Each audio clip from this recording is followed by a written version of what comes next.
வணக்கம். 2026-27 கல்வி ஆண்டுக்கான மாணவர் சேர்க்கைகள் நடைபெற்றுக் கொண்டிருக்கிறது. மாணவர்கள் இன்ஜினியரிங் காலேஜஸ் மற்றும் ப்ரொஃபஷனல் கோர்சஸ் இந்த ஆண்டு தொடங்கி கவுன்சிலிங் நடந்து கொண்டிருக்கிறது, சேர்க்கையும் நடந்து கொண்டிருக்கிறது. கடந்த சில தினங்களுக்கு முன்னாலே மாண்புமிகு முதலமைச்சர் அவர்கள் தலைமையிலே நடைபெற்ற உயர்கல்வித்துறையினுடைய ஆலோசனை கூட்டத்தில் மாண்புமிகு தமிழக முதலமைச்சர் அவர்கள் 6/7/2026 தொழில்நுட்பம், கலை மற்றும் அறிவியல் கல்லூரிகளுக்கான சேர்க்கை பற்றி ஒரு விவாதம் நடந்தது. அதில் மாண்புமிகு முதலமைச்சர் அவர்கள் மாணவர்கள் சேர்க்கை பற்றிய விவரங்களை தெரிந்து கொண்டார்கள். அதே நேரத்தில் மாணவர்களுக்கான கல்வி கட்டணத்தை பற்றியும் தெரிந்து கொண்டார்கள். அப்பொழுது மாண்புமிகு முதலமைச்சர் அவர்கள் மாணவர்களுக்கு கல்வி கடன் சரியான முறையில் கிடைக்கிறதா, பெற்றோர்கள் மாணவர்கள் கல்வி கடனுக்கு வங்கிகளுக்கு அலைகழிக்கப்படுகிறார்களா, மாணவர்களை வங்கியாளர்கள் மிகச் சரியான முறையிலே அவர்களை கலந்தாலோசிக்கிறார்களா என்பதை பற்றியெல்லாம் மாண்புமிகு முதலமைச்சர் அவர்கள் ஒரு தாய் உள்ளத்தோடு மிக கரிசனத்தோடு எங்களோடு அந்த கருத்தை பகிர்ந்து கொண்டார். அப்பொழுது அமைச்சர், நாங்கள் மற்றும் உயர் அதிகாரிகள் எங்கள் கருத்தை சொன்னோம். அதில் கடந்த காலங்களில் மாணவர்களுக்கு கல்வி கடன் வழங்கப்பட்டு வந்திருக்கிறது. கடந்த காலங்களில் மாணவர்களுக்கு வழங்கப்பட்ட கல்வி கடன் என்பது பல்வேறு நிலைகளிலும் மாணவர்களுக்கு கல்வி கடன் வழங்கப்பட்டு வந்திருக்கிறது என்பதை பற்றி நாங்கள் சொன்னோம். அப்பொழுது முதலமைச்சர் அவர்கள் மிக கவனமாக அதை கேட்டார். கடந்த காலங்களில் 4 லட்சம் ரூபாய் வரை ஒரு மாணவனுக்கோ ஒரு மாணவிக்கோ, தகுதியுள்ள ஒரு மாணவனுக்கோ மாணவிக்கோ கல்லூரியில் சேர வேண்டுமென்றால் 4 லட்சம் ரூபாய் வரை தாயோ அல்லது தகப்பனோ அல்லது யாராவது ஒரு கேரண்டார் சைன் பண்ணாலே அந்த 4 லட்சம் ரூபாய் வரை மாணவ மாணவியர்களுக்கு கல்வி கடன் கிடைத்து வந்தது. அது ஒரு ஸ்லாப். அதுக்கு அடுத்து 7.5 லட்சம் ரூபாய் வரை மாணவர்களுக்கு கல்வி கடன் வழங்கலாம் என்ற நிலைப்பாடு வந்தது. 4 லட்சம் என்பது ஒரு ஸ்லாப், 7.5 லட்சம் என்பது ஒரு ஸ்லாப். அப்பொழுதுதான் நாங்கள் மாண்புமிகு முதலமைச்சர் அவர்கள் சொன்னார்கள், ஏன் இதை மாணவர்களுக்கு அதிகமாக நாம் நீட்டித்து கொடுக்கக்கூடாது என்ற முதலமைச்சர் அவர்களுடைய கரிசனத்தின் அடிப்படையில் இப்பொழுது மாணவர் கல்வி கடனுக்கான கடன் தொகை நீட்டிக்கப்பட இருக்கிறது. அந்த மாணவர்களுக்கான கல்வி கடன் நீட்டிக்க இருப்பதை பொறுத்தளவில் மாநில அரசு வங்கியாளர்களுடன் பல சுற்று பேச்சுவார்த்தை தொடர்ந்து இருக்கிறது. அந்த பல சுற்று பேச்சுவார்த்தையில் தமிழக அரசு வங்கியாளர்களுடன் நடத்திய பேச்சுவார்த்தையில் ஸ்டேட் கவர்மெண்ட் எந்த அளவுக்கு வங்கியாளர்களோடு கலந்து பேசி ஒரு ஒரு அண்டர்ஸ்டாண்டிங், வங்கியாளர்களோடு கலந்து பேசி ஒரு திட்டத்தை தயார் செய்ய வேண்டும் என்று உயர் அதிகாரிகளுக்கு ஒரு தாக்கீதை முதல்வர் அவர்கள் கொடுத்தார்கள். அதன் அடிப்படையில் இப்பொழுது 4 லட்சம் என்கிற ஸ்லாபை தாண்டி 7.5 லட்சம் என்கிற ஸ்லாபை தாண்டி மாணவர்களுக்கு கல்வி கடன் அதிகமாக தாராளமாக கொடுக்கலாம் என்கிற ஒரு நிலைப்பாட்டினை தமிழக அரசு எடுத்திருக்கிறது. குறிப்பாக கடந்த ஆண்டு மார்ச் 2026 வரை 1,02,000 மாணவர்களுக்கு மொத்தம் 2,860 கோடி ரூபாய் கடன் வழங்கப்பட்டுள்ளது. அதாவது கடந்த ஆண்டு 2025-26 2,860 கோடி ரூபாய் கடன் வழங்கப்பட்டுள்ளது. இந்த ஆண்டு தமிழக முதலமைச்சர் அவர்கள் தலைமையிலே 1,50,000 மாணவர்களுக்கு கல்வி கடன் வழங்குவதற்கு மாநில அரசு திட்டமிட்டிருக்கிறது. கடந்த ஆண்டு 1,02,000 மாணவர்களுக்கு கல்வி கடன் வழங்கப்பட்டது, ஆல்ரெடி டிஸ்பர்ஸ்ட். பட் இந்த ஆண்டு 1,50,000 மாணவர்களுக்கு கல்வி கடன் வழங்கப்பட இருக்கிறது. ஸோ எங்கள் தமிழக அரசனுடைய டார்கெட் கடந்த ஆண்டு 2,860 கோடி என்றால் இந்த ஆண்டு 3,000 கோடியை அது கடக்க வேண்டும் என்ற ஒரு இலக்கை நாங்கள் நிர்ணயித்திருக்கிறோம். ஒரு மாணவருக்கு அதிகபட்சம் 7.5 லட்சம் வரை பிணையில்லா கடன் வழங்க ஏற்பாடு செய்யப்பட்டுள்ளது. ஆல்ரெடி அது இருக்கு. 7.5 என்பது பிணையில்லா கடன் வழங்க வேண்டும் சொல்லிட்டு ஏற்கனவே இருக்கு.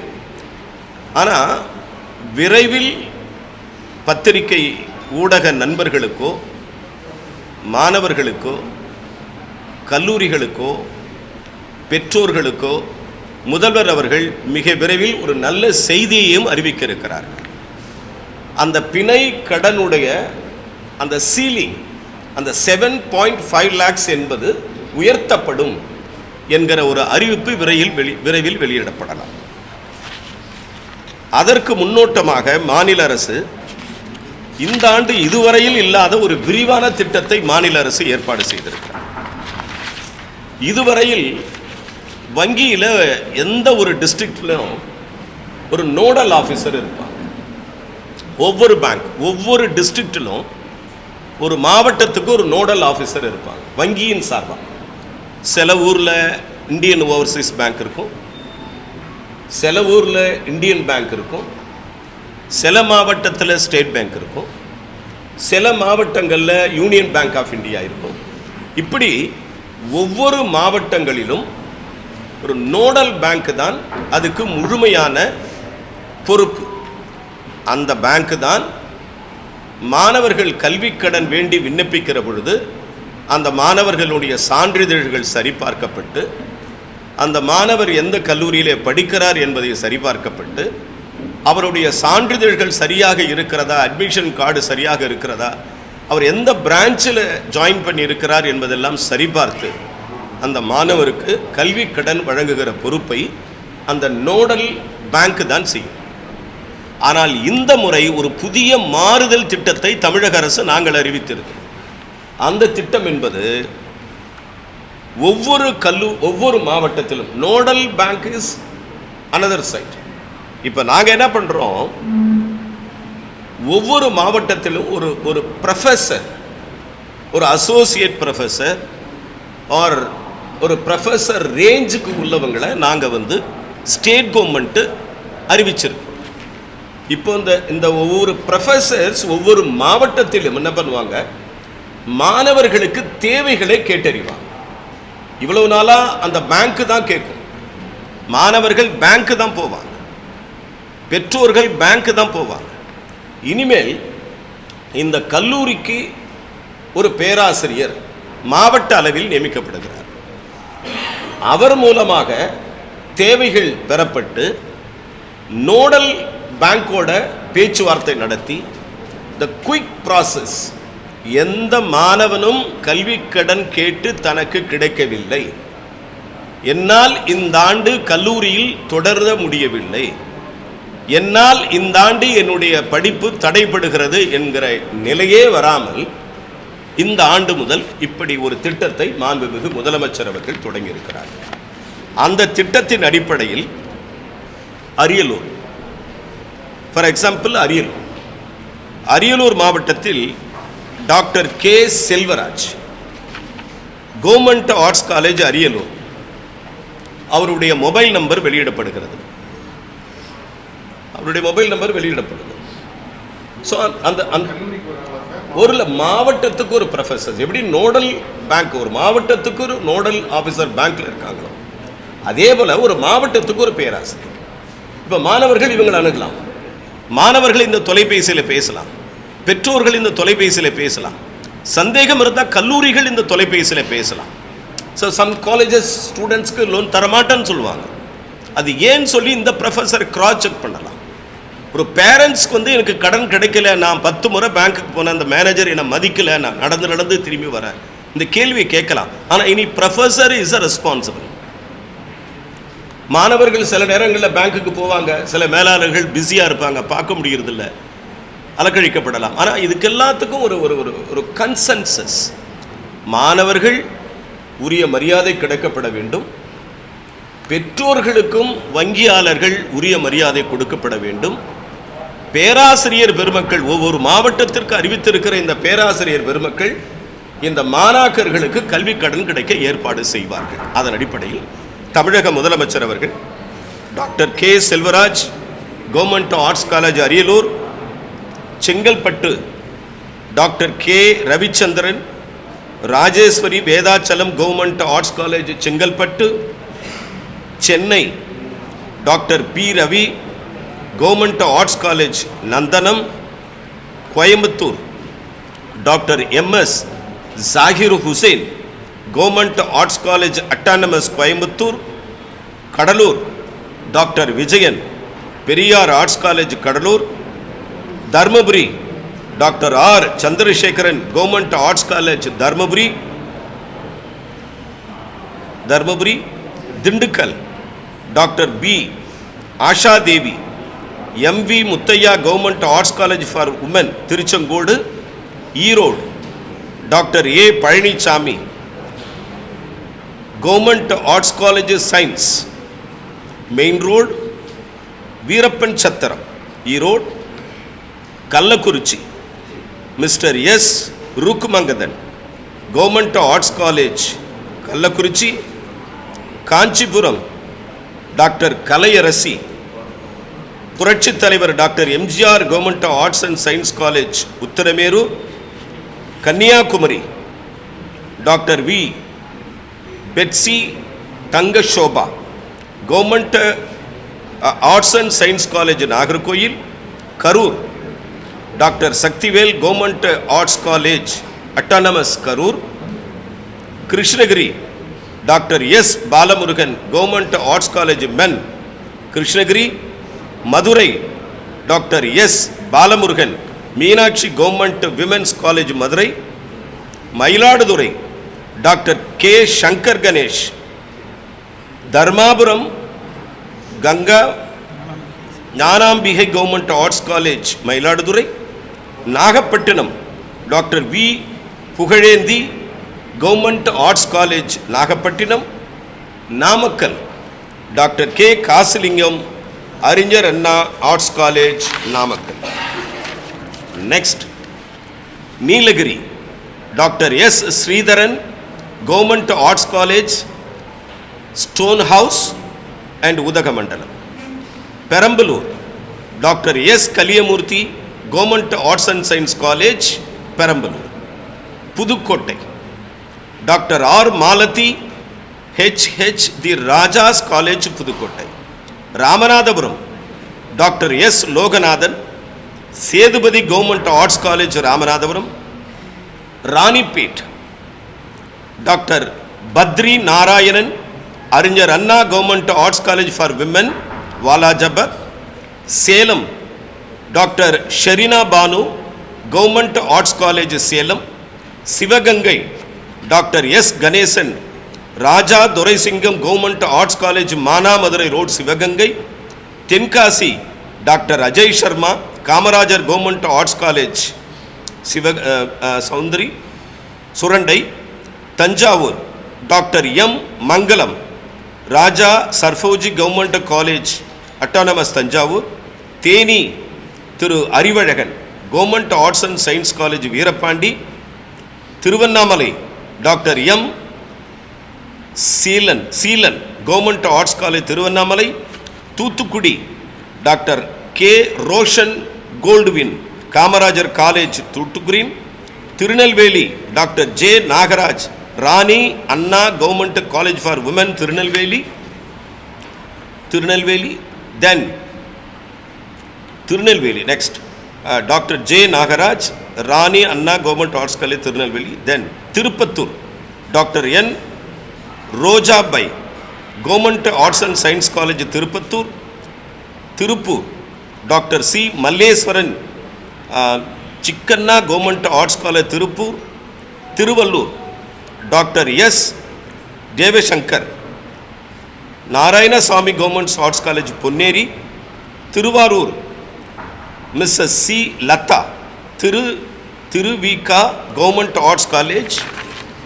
தென் Trichy doctor Ramesh Periyar arts college EVR college Trichy.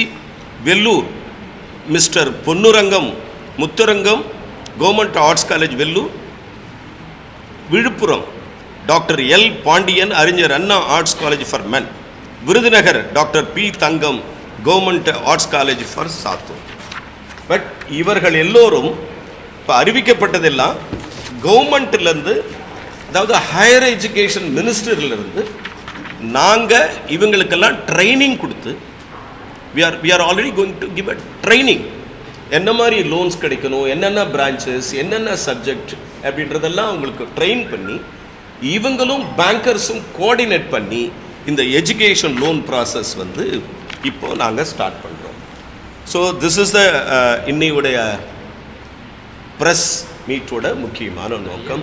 ஏன்னா கடந்த காலங்களில் இருந்ததை விட இது வந்து கொஞ்சம் வித்தியாசமான முறையை நாங்கள் அணுகிறோம்.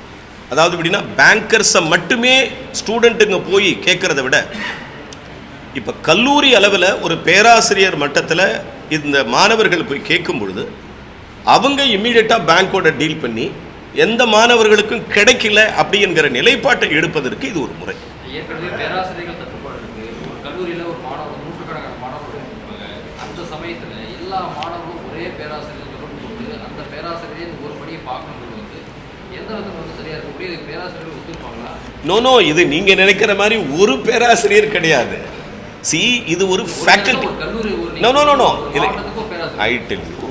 ஒரு பேராசிரியர் தலைமையில் ஒரு டீம் ஒர்க் பண்ணும். ஒரு பேராசிரியர் மட்டும் தனியாக உட்கார வச்சு என்ன சார் பண்ண முடியும்? நடக்கிற காரியமா? ஒரு பேராசிரியர் தலைமையில் ஒரு டீம் ஒர்க் பண்ணுவாங்க. அந்த டீம் வந்து collection of applications, request for the student, அது எல்லாத்தையும் கலெக்ட் பண்ணிட்டு அதை பேங்கர்ஸோட பேசுவோம். அந்த மெத்தட் தான்.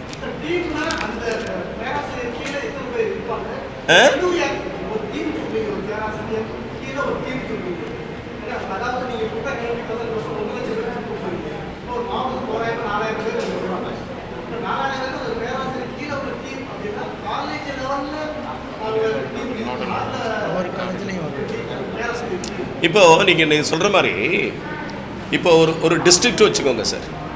ஒரு மாவட்டத்தில் ஒரு 6 கல்லூரி இருக்குது. 6 கல்லூரியில் பேராசிரியர்கள் கோஆர்டினேட் பண்ணி தானே அந்த சென்ட்ரலைஸ் பண்ணுவாங்க. நாங்கள் இப்போ நாங்கள் அனௌன்ஸ் பண்ணியிருக்கிறது டிஸ்ட்ரிக்ட்டுக்கு ஒரு ப்ரொஃபஸர்ஸ். அந்த டிஸ்ட்ரிக்ட்டுக்கு அறிவிச்சிருக்கிற ப்ரொஃபஸர், தெர் ஆர் சேனல்ஸ். ஒவ்வொரு கல்லூரியில் இருக்கிற பேராசிரியர்கள் அவர்களுடைய தேவைகளை அவங்களோட கலந்து பேசுவாங்க. இப்போ என்னென்னா, கடந்த காலங்களில் மாணவர்கள் பேங்க்குக்கு மட்டுமே போனாங்க. எனக்கு நல்லா தெரியுங்க, இதில் I have a very good எக்ஸ்பீரியன்ஸுங்க. மாணவர் கல்வி கடன் என்கிற விஷயத்தில் நான் 2004 நான் உள்ளே இருக்கேன். நான் வந்து இதில் வந்து என்ன சொல்கிறது, நான் ரொம்ப டீப்பாக உள்ளே இருந்திருக்கிறேன். அதனால மாணவர்களுக்கு, தகுதியான மாணவர்களுக்கு கல்வி கடன் கிடைக்க வேண்டும் என்பதில் மிக அக்கறையாக இருக்கிற உங்கள் அமைச்சர் முதல்வர் அவர்களும் இதில் ரொம்ப சீரியஸ் இனிஷியேட்டிவ் எடுக்கணும்னு நினைக்கிறாங்க. இந்த ஆண்டிலிருந்து மாணவர்களுக்கு, ஸ்டூடெண்ட்ஸ்க்கு பிரச்சனை இல்லாத கல்வி கடன் கிடைக்கணும்னு நினைக்கிறாங்க. அதனால தான் இந்த ஒரு மெக்கானிசம் நாங்கள் தயார் பண்ணியிருக்கோம். ஸோ எங்கேயுமே பிரேக் ஆகிறதுக்கு வாய்ப்பு கிடையாது.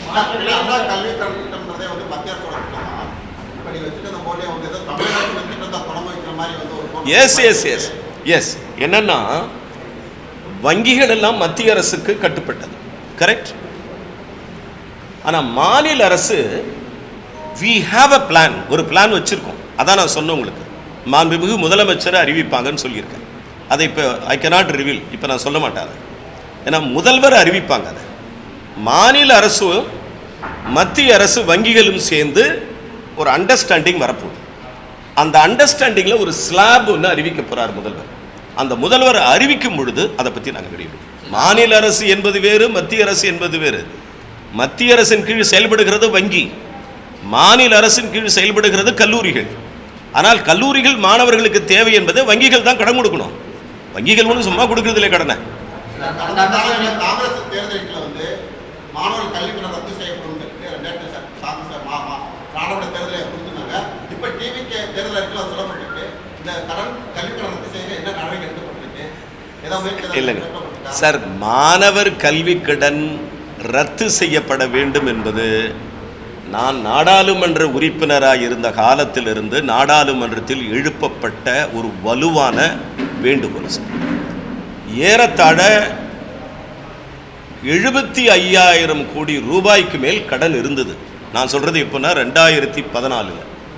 இப்போ நம்ம விஆர்என் 2026, ஏறத்தாழ 1 லட்சம் கோடிக்கு மேலே இருக்கும். இல்லை, ஆஸ் பர் த டேட்டா 1.25 லட்சம் கோடிக்கு மேலே கூட அந்த கடன் இருந்திருக்கும்.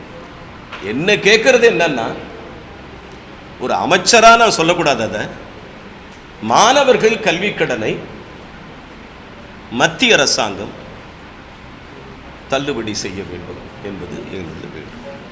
மத்திய அரசோட அண்டர்ஸ்டாண்டிங்கோட அதே நேரத்தில் இந்த துணைவேந்தர் விவகாரம் சரியா சொன்னீங்க, மத்திய அரசோட ஒரு புரிதலோட பண்றோம். இல்ல, அந்த கேள்வி அடுத்து வச்சுக்கலாம். இல்ல சார், இல்ல துணைவேந்தர் நியமனங்கள் தொடர்ந்து நமக்கு இதா இருக்கு. இல்ல ஆளுநரோட ஒரு புரிதல் ஏற்பட்டு முதல்வர் நம்ம வேந்தரா வச்சு போக போறோமா, இல்ல ஏற்கனவே பழைய முறைப்படி கவர்னர் நம்ம சான்சலரா வச்சு போக போறோமா, இல்ல அது தெரியலாம இருக்கு. தொடர்ந்து பல்கலைக்கழகங்கள் பல்வேறு சிக்கல் இருக்காங்க. இந்த கேள்விகளுக்கெல்லாம் விரைவில் இன்னொரு நாள் ஒரு விரிவான பத்திரிகையாளர்கள் சந்திப்பு. இல்லை, நான் என்ன சொல்கிறேன், அந்த டைம் வரணும் இல்லை உங்களுக்கு.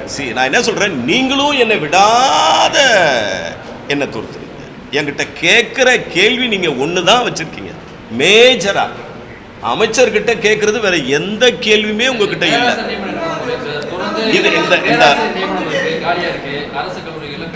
சார் எல்லாம் பண்ணிடுவோம் சார். பேராசிரியர்கள் நியமனம் நடக்கும். சென்னை பல்கலைக்கழக நிதி சிக்கல் இருக்காங்க. தொடர்ந்து மாணவர் சேர்க்கை அரசு கல்லூரிகளில் சேர்ந்து வருது. இதுக்கெல்லாம் இது எல்லாத்தையும் நம்ம அடுத்ததில் வச்சுக்கோமா, அடுத்ததில் வச்சுக்கோமே. இது இன்னைக்கு முடிஞ்சதா நினைச்சுக்கோமே. தேங்க்யூ.